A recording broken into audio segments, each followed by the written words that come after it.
بسم اللہ الرحمن الرحیم ولولا کلمۃ سبقت من ربک ازالہ شبہ اور امحال مجرمین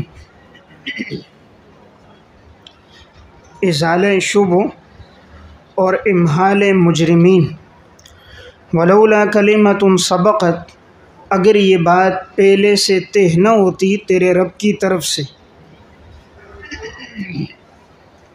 اگر یہ بات پہلے سے طے نہ ہوتی تیرے رب کی طرف سے، لکان لزاما تو ان پر چمٹنے والا عذاب ہوتا، تو ان پر چمٹنے والا عذاب ہوتا، وَأَجَلٌ مُّسَمًّى اور اگر میعاد مقرر نہ ہوتی، میعاد مقرر نہ ہوتی،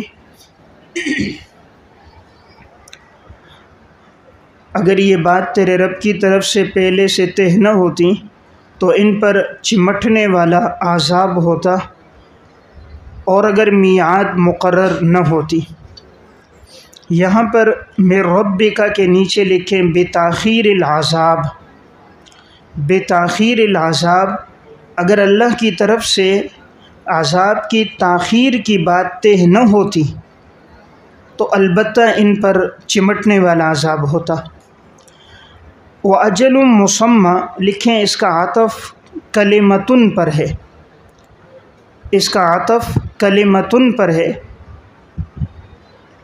تو اصل عبارت یوں ہے وَلَوْلَا كَلِمَةٌ سَبَقَتْ مِن رَبِّكَ وَأَجَلٌ مُّسَمًّى لَكَانَ لِزَامًا، اگر یہ بات اللہ کی طرف سے طے نہ ہوتی اور میعاد مقرر نہ ہوتی، اگر یہ بات اللہ کی طرف سے طے نہ ہوتی، اور وَأَجَلٌ مُّسَمًّى کا عطف ہے کلمتن، اور یہ بات میعاد مقرر نہ ہوتی تو لَكَانَ لِزَامًا تو ان پر چمٹنے والا عذاب ہوتا۔ لیکن چونکہ اللہ کی طرف سے ایک بات طے ہے کہ اللہ نے عذاب کے لیے ایک وقت مقرر کیا ہے، اس لیے وقت سے پہلے ان پر عذاب نہیں آ رہا۔ تو آیت کا خلاصہ یہ ہے کہ یہ مشرکین مطالبہ کرتے ہیں ہم پر عذاب لے کر آؤ، اگر آپ حق پر ہو تو یہ عذاب کیوں نہیں آتا؟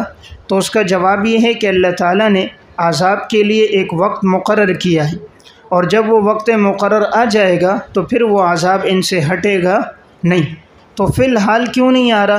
اس لیے کہ اللہ نے اس کے لیے ایک وقت طے کیا ہے، اور اللہ رب العزت کا ہر کام وقت مقرر پر ہوتا ہے، اور اللہ مہلت اس لیے دے رہا ہے، کل یہ نہ کہیں کہ ہمیں مہلت نہیں ملی، اگر مہلت ملتی تو ہم ایمان لے آتے۔ فاصبر علی ما یقولون، فرائض خاتم الانبیاء، فریضہ نمبر 1، پس آپ صبر کیجئے یہ جو کافر کہتے ہیں، وسبح بحمد ربک، نمبر 2، آپ اپنے رب کی تسبیح بیان کریں، قبل طلوع الشمس، سورج کے طلوع ہونے سے پہلے، وقبل غروبها، اور سورج کے غروب سے پہلے،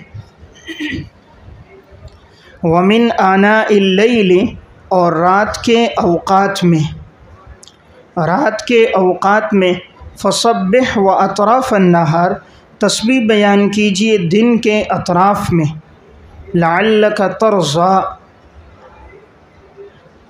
شاید کہ آپ راضی ہو جاؤ، تاکہ آپ راضی ہو جاؤ، نیچے لکھیں بالصواب، تاکہ اللہ راضی ہو جائے ثواب کے اعطاء کے ساتھ۔ دیکھیں اس آیت میں آپ صلی اللہ علیہ وسلم کو اللہ رب العزت نے یہ بیان فرمایا کہ جتنی بھی آپ کو اذیتیں دے رہے ہیں، تکلیفیں دے رہے ہیں، ان سے بچنے کے لیے 2 کام ہیں۔ انسان جب بھی دین کی دعوت دیتا ہے تو اس کے مخالفین پیدا ہوتے ہیں، تو مخالفین سے نمٹنے کے 2 طریقے، نمبر 1 فاصبر، صبر کرنا، نمبر 2 وسبح بحمد ربک، اللہ کی تسبیح اور تحمید کرنا۔ جتنا انسان ان 2 چیزوں سے جڑ جاتا ہے اتنا اللہ رب العزت اس کو آنے والے وقت میں عزت بھی دے دیتا ہے، اس کے کام کو فروغ بھی دے دیتا ہے، اور وہی جو دشمن تھے کل وہی معاون اور مددگار بھی ہو جاتے ہیں۔ تو پہلی چیز صبر ہے، تو اس لیے انسان صبر کے دامن کو تھام کے رکھے اور اللہ کی حمد و ثنا کو۔ اگر اس کی دنیا میں کوئی دشمن ہے بھی، عموماً کوئی ایسا انسان نہیں ہے جس کا کوئی نہ کوئی مخالف نہ ہو، ہر ایک کا کوئی نہ کوئی مخالف ہے۔ اگر انسان اسی کے پیچھے لگا رہے، اپنے مخالف کو جوابات دے، اسی میں وقت گزارے، تو اس کا قیمتی وقت ضائع ہو جائے گا۔ تو اپنے قیمتی وقت کو تسبیح میں لگائے۔ اگر وہ اس کا مخالف ہے تو وہ بھی جو کچھ ہو رہا ہے اللہ کے امر سے ہو رہا ہے، وہ بھی اللہ کے حکم سے کر رہا ہے، تو اس کی طرف متوجہ ہونے سے بہتر ہے اس ذات کی طرف متوجہ ہو جو اس کے دل میں اس کی محبت ڈال دے اور اس کی جو مخالفت ہے وہ ختم ہو جائے۔ تو بہرحال آدمی ظاہری اس کی طرف نہ جائے، حقیقی سبب کی طرف متوجہ ہو۔ تو اللہ تعالیٰ نے پہلی بات بیان یہ فرمائی کہ کافر لوگ جو بھی کہتے ہیں آپ صبر کرو، یعنی ان کو جواب نہ دو۔ نمبر 2، آپ اپنے رب کی حمد بیان کرو۔ طلوع شمس سے پہلے نیچے لکھیں فجر کی نماز، سورج کے طلوع سے پہلے جو نماز ہوتی ہے وہ فجر کی نماز مراد ہے۔ وقبل غروبها، سورج کے غروب سے پہلے ظہر اور عصر آ گئے، غروب شمس سے پہلے یہ 2 نمازیں ہیں۔ ومن آناء اللیل، رات کے اوقات میں اس میں مغرب اور عشاء، مغرب اور عشاء۔ اور فسبح و اطراف النہار، تم تسبیح بیان کرو دن کے اطراف میں، تو اس میں ظہر کی نماز۔ تو اگر قبل غروبہا میں صرف عصر لکھیں گے تو یہاں اطراف النہار میں ظہر کی نماز آ جائے گی، دن کے اطراف۔ اور اگر یہ ہے کہ قبل غروبہا میں دونوں کو شامل کریں، ظہر اور عصر، تو اطراف النہار سے مراد دن کے دونوں اطراف، یعنی آغاز اور انتہا۔ تو اب آغاز میں فجر ہے، انتہا میں گویا، انتہا میں جو دن ختم ہو رہا ہے وہ مغرب پہ ختم ہو رہا ہے، مغرب کے بعد اندھیرا چھا رہا ہے۔ تو یہ اشارہ اس طرف ہے کہ انسان اپنے دن کا آغاز بھی اللہ کی حمد سے کرے اور اپنے دن کا اختتام بھی اللہ کی حمد، تو گویا اس کو صبح و شام اللہ کی حمد ہو۔ تو جب ابتدا اور انتہا کا تذکرہ کر دیا تو درمیان کے اوقات خود بخود اس میں شامل ہو گئے۔ لعلک ترضی، تاکہ اے اللہ آپ راضی ہو جاؤ۔ تاکہ مقصد کیا ہے کہ انسان تسبیح کیوں کرے؟ تاکہ اللہ رب العزت کی رضامندی ہو۔ تو جب اللہ راضی ہوگا تو پھر اللہ اپنی نعمتیں اور اجر و ثواب عطا کرے گا۔ یہاں دیکھیں صبر کا ذکر پہلے کیا اور تسبیح کا ذکر بعد میں کیا۔ یہ اشارہ اس طرف ہے کہ پہلے مرحلے میں صبر کیا جائے، جیسے دشمن کوئی بات کہے فوراً صبر ہو، اور دوسرے مرحلے فوراً رجوع الی اللہ ہو، صبر کر کے جواب نہ دے اور فوراً اللہ کی طرف رجوع کرے۔ اب یہاں 2 وقت آئے، طلوع شمس سے پہلے اور غروب شمس سے پہلے۔ عموماً یہ جو وقت ہوتا ہے فجر کا وقت اور غروب شمس سے پہلے پہلے عصر کا وقت، ان 2 وقتوں میں فرشتوں کی ڈیوٹیاں تبدیل ہوتی ہیں۔ حدیث میں آتا ہے، آپ صلی اللہ علیہ وسلم نے فرمایا، فرشتوں کی ایک جماعت آتی ہے فجر کی نماز میں اور پھر وہ ملتے ہیں ان سے جن کی ڈیوٹی رات میں تھی، پھر دوسری جماعت آتی ہے عصر کی نماز میں، تو پھر عصر والے جب آتے ہیں تو وہ جو صبح سے آئے تھے وہ چلے جاتے ہیں، پھر اگلے دن فجر میں جب دوسری جماعت آتی ہے تو جو عصر میں آئے تھے وہ چلے جاتے ہیں۔ تو گویا فرشتوں کی ڈیوٹیوں کے تبدیل ہونے کا وقت فجر اور عصر کا وقت ہے، تو یہ بابرکت وقت ہے، اسی لیے اس کا تذکرہ کیا طلوع شمس سے پہلے اور غروب شمس سے پہلے۔ اور اطراف النہار میں اشارہ ہے کہ دن اور رات دونوں، دن کا آغاز اور انتہا دونوں میں اللہ کا ذکر اور حمد و ثنا ہو۔ وَلَا تَمُدَّنَّ عَيْنَيْكَ، نمبر 3، اور آپ دراز نہ کریں اپنی آنکھوں کو إِلَىٰ مَا مَتَّعْنَا بِهِ أَزْوَاجًا مِّنْهُمْ، ان کی طرف جنہیں ہم نے فائدہ دیا کئی قسم کے لوگوں کو، ان میں سے کئی قسم کے لوگوں کو جو ہم نے فائدہ دیا، زہرۃ الحیات الدنیا، دنیا کی زینت کی رونق، دنیا کی جو ہم نے ان کو رونق دی، زہرہ رونق۔ منہم کی ضمیر کے نیچے لکھیں یہ کفار کی طرف راجع ہے، یہ ضمیر کفار کی طرف راجع ہے۔ لنفتنہم فیہ، تاکہ ہم آزمائیں انہیں اس میں۔ ورزق ربک خیر، آپ کے رب کا رزق بہتر ہے۔ وابقا، اور دیرپا ہے، اور دیرپا ہے، باقی رہنے والا ہے۔ دیکھیں اس آیت میں فرمایا کہ آپ اپنی آنکھیں دراز نہ کریں ان کی طرف جنہیں ہم نے فائدہ دیا ہے، کہ وہ کئی قسم کے لوگ ان کفار میں سے کہ ہم نے فائدہ دیا انہیں دنیا کی رونق کا۔ یہاں خطاب ہے آپ صلی اللہ علیہ وسلم کو کہ آپ دراز نہ کریں، مراد امت ہے۔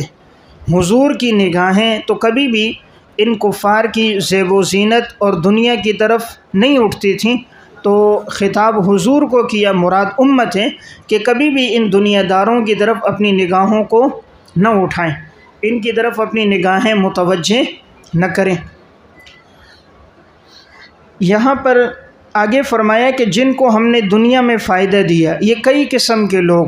اب یہ کئی قسم کے، اس میں یہود، نصارہ، مشرکین، مجوس، یہ جتنے بھی کفار کی اقسام ہیں، ہم نے ان میں سے جس کو بھی جو کچھ دیا ہے یہ سب دنیا کی ایک رونق ہے، یعنی ان کے پاس یہ دولت، یہ پیسہ، یہ گاڑی، یہ جائیداد، یہ صرف ظاہری دنیا میں ہے، اور اس لیے ہم نے دیا لنفتنہم فی، تاکہ ہم ان لوگوں کو آزمائیں۔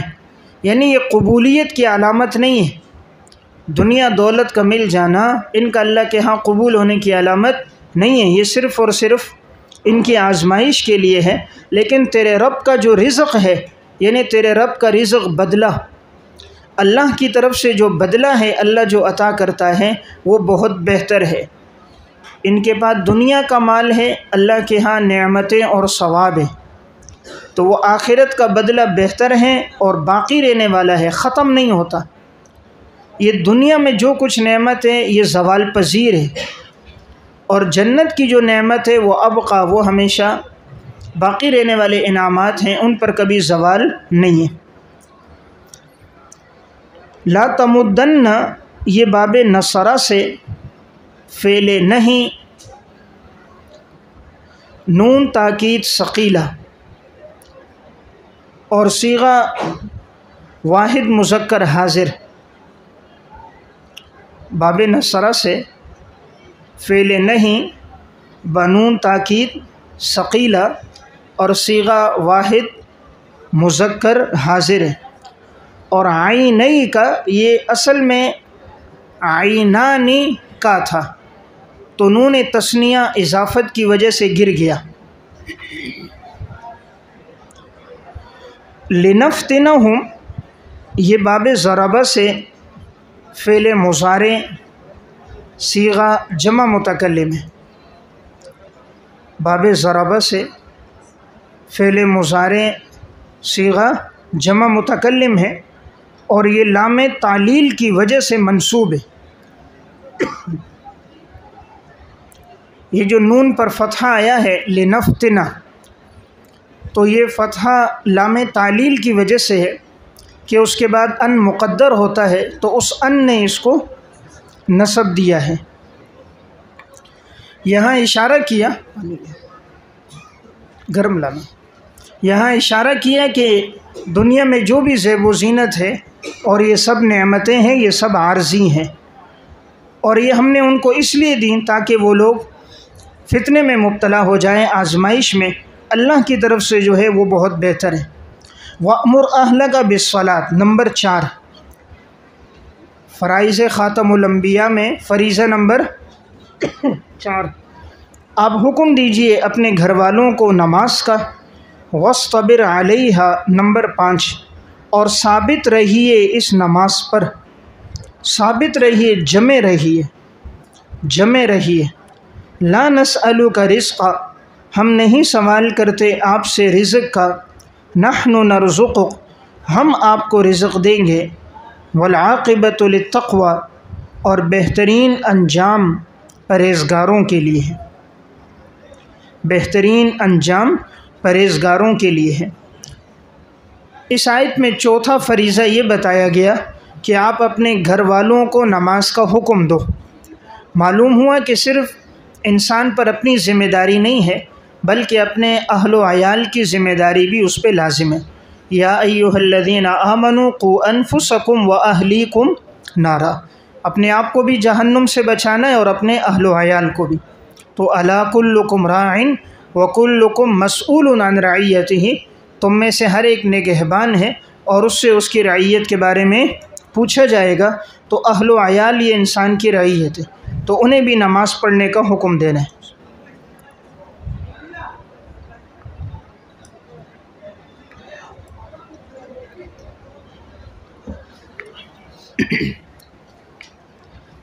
تفسیر قرطبی میں لکھا ہے کہ جب یہ آیت نازل ہوئی تو آپ صلی اللہ علیہ وسلم حضرت فاطمہ اور حضرت علی رضی اللہ تعالیٰ عنہما ان کے گھر کے پاس سے جب گزرتے تو آواز دیتے، فرماتے کہ نماز پڑھو، یعنی جب آپ فجر کی نماز کے لیے جا رہے ہوتے تو نماز پڑھنے کا آپ حکم دیتے۔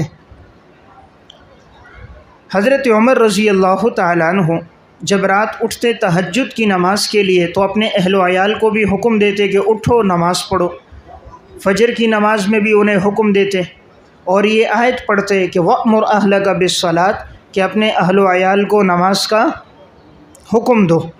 تو معلوم ہوا ہے نماز کے پابندی خود بھی کرنی ہے، گھر والوں کو بھی کہنا ہے۔ عموماً دیکھنے میں آتا ہے کہ بعض لوگ خود تو پڑھتے ہیں لیکن اپنے اہل و عیال کو نہیں کہتے، تو دنیا کے نقصان کو ہم نقصان سمجھتے ہیں، دین کے نقصان کو نقصان نہیں سمجھتے۔ بچہ نماز نہ پڑھے اس کو نقصان نہیں سمجھتے، اور اگر اس سے کوئی گلاس کپ ٹوٹ جائے تو اس کو ہم نقصان سمجھتے ہیں، حالانکہ اصل نقصان دین کا ہے۔ وَاصْطَبِرْ عَلَيْهَا اور اس نماز پر جمے بھی رہیے، یہ نہیں کہ ابھی ایک نماز پڑھ لی کافی ہے، یہ ایک دن پڑھ لی کافی ہے، بلکہ جمے رہیے، دوام، یعنی ہمیشہ عبادت کرنی ہے۔ لَا نَسْأَلُكَ رِزْقًا ہم تم سے نہیں مانگتے رزق۔ اللہ تعالیٰ فرما رہے ہیں ہم تم سے رزق نہیں مانگ رہے، رزق دینا تو ہماری ذمہ داری ہے، تم عبادت کرو گے ہم تمہیں رزق دیں گے۔ دیکھیں نماز کے ساتھ رزق کو جوڑا ہے، آگے ہے نحن نرزقک ہم تمہیں رزق دیں گے۔ معلوم ہوا جو نماز قائم کرتا ہے اللہ اس کو رزق دیتا ہے، جو نماز پہ جمع رہتا ہے رب العالمین اسے رزق عطا فرماتا ہے، جو نماز سے دور ہوتا ہے وہ پریشان ہوتا ہے۔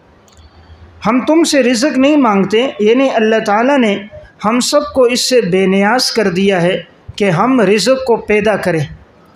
اللہ خود پیدا کر رہے ہیں، ہمیں نہیں کہا کہ تم رزق کو پیدا کرو، پیدا کر کے لوگوں کو دو، پیدا اللہ کر رہا ہے، ہم سے رزق کو پیدا کرنے کا مطالبہ نہیں کیا۔ اسی طرح میں تم سے رزق نہیں مانگتا، اس کا مطلب دنیا میں جیسے ایک آدمی نے غلام رکھا ہے اور نوکر رکھا ہے تو وہ غلام کام کرتا ہے، محنت مزدوری کرتا ہے، جتنی اجرت ہوتی ہے لا کر آقا کو دیتا ہے، تو گویا وہ آقا کے لیے رزق جمع کر رہا ہے، آقا کے لیے مال جمع کر رہا ہے۔ اللہ تعالیٰ فرما رہے ہیں ہم تم سے رزق نہیں مانگتے کہ تم ہمارے لیے دنیا کو جمع کرو، تم اللہ کی نعمتوں کو پیدا کرو، یہ سب ہم تمہیں دیں گے۔ یعنی ہم تم سے دنیا نہیں مانگ رہے، تم سے اعمال مانگ رہے، اور اعمال پر ہم تمہیں دنیا اور اس کا بدلہ ہم دیں گے۔ تو لا نسألک رزقا کیا مطلب؟ ہم تجھ سے رزق نہیں مانگتے، یعنی اشارہ اس طرف ہے کہ رزق پیدا کرنا اللہ کے امر سے، اللہ پیدا کرے گا، انسان کو نہیں کہا کہ تو ان چیزوں کو پیدا کر، بلکہ انسان کی کیا ذمہ داری ہے؟ عبادت۔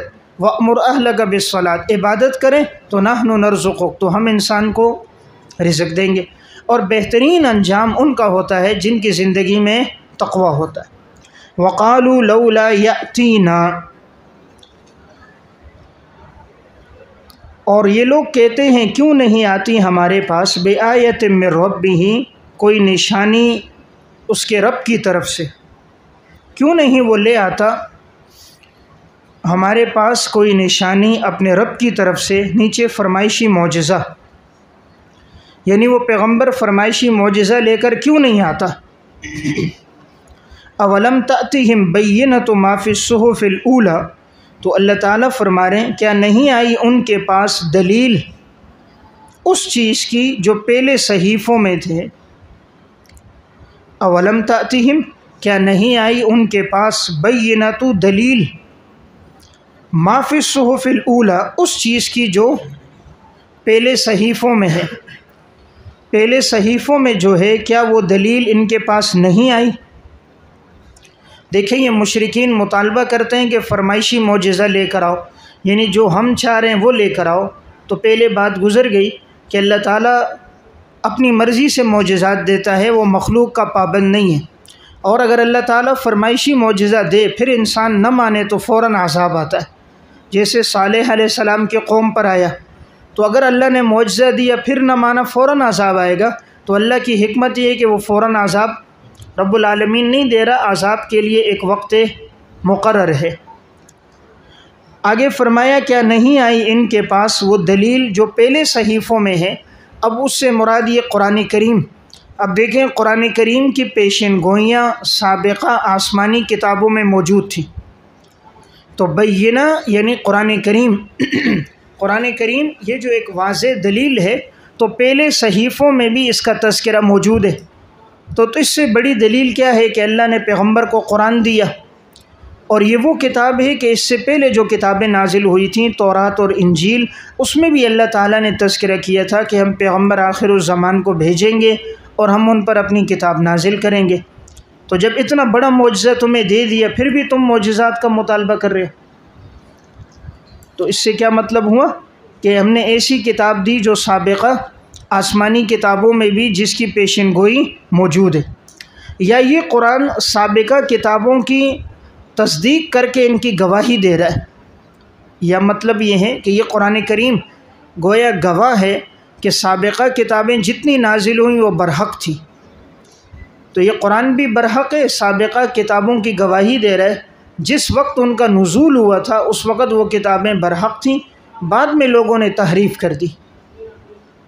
وَلَوْ أَنَّا أَهْلَكْنَاهُمْ بِعَذَابٍ حکمت ارسال خاتم الانبیاء، حکمت ارسال خاتم الانبیاء۔ وَلَوْ أَنَّا أَهْلَكْنَاهُمْ، اور اگر ہم انہیں ہلاک کر دیں، بِعَذَابٍ مِّن قَبْلِهِ، کسی عذاب کے ساتھ اس سے پہلے اگر ہم انہیں ہلاک کر دیں، بریکٹ میں رسول سے یا قرآن سے، رسول یا قرآن کے سے پہلے اگر ہم ان کو ہلاک کر دیتے، لقالوا، البتہ یہ لوگ کہتے، ربنا لولا ارسلت الینا رسولا، کیوں نہیں ہماری طرف بھیجا گیا کوئی رسول، فنتبع آیاتک من قبل، تو ہم پیروی کرتے تیری نشانیوں کی اس سے پہلے، ان نذل، کہ ہم ذلیل و رسوا ہوتے، بریکٹ میں اپنی نگاہوں میں، ہم ذلیل و رسوا ہوتے اپنی نگاہوں میں، وَنَخْزَا، اور ہم رسوا ہوتے دوسروں کی نگاہوں میں، ہم اپنی نگاہوں میں ذلیل ہو جاتے اور ہم دوسروں کی نگاہوں میں رسوا ہو جاتے۔ دیکھیں اس آیت میں فرمایا کہ اگر ہم ان کو اس سے پہلے عذاب دے دیتے، یعنی رسول بھیجنے سے پہلے عذاب دیتے یا قرآن کریم کے نزول سے پہلے عذاب دیتے، تو یہ لوگ کہتے ہماری طرف رسول کیوں نہیں آیا، اگر رسول آتا ہم تو اس کی پیروی کرتے، ایمان لے آتے، اور ہم دنیا میں بھی رسوا نہ ہوتے، نہ اپنی نظروں میں نہ دوسروں کی نگاہوں میں۔ تو اللہ نے رسول اسی لیے بھیجا تاکہ کل یہ لوگ عذر نہ کر سکے۔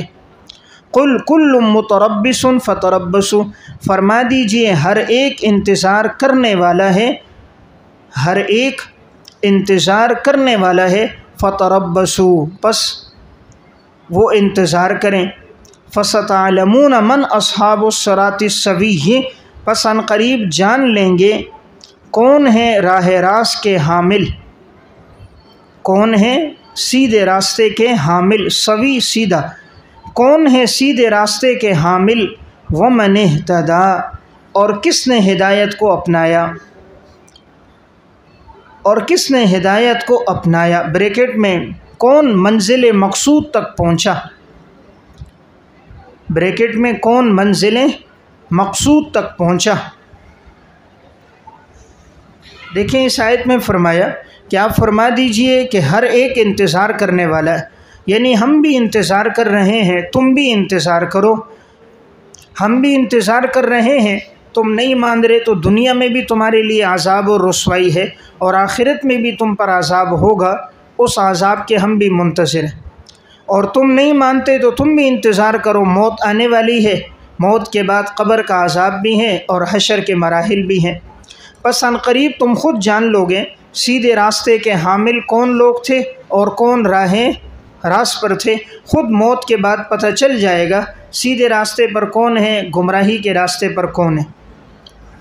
متربصن، یہ باب تفاعل سے اسم فاعل کا صیغہ ہے، باب تفاعل سے اسم فاعل کا صیغہ ہے۔ الصراط السوی یہ موصوف صفت مل کر اصحاب کے لیے مضاف الیہ ہے، اصحاب کے لیے مضاف الیہ ہے۔ ومن اہتدی اور کس نے ہدایت کو اپنایا، بریکٹ میں کون منزل مقصود تک پہنچ گیا، یعنی کون ہدایت پر پہنچ گیا یہ بھی پتہ چل جائے گا، اور کون ہدایت کے راستے پر نہیں آیا تو یہ بھی اس کو پتہ چل جائے گا۔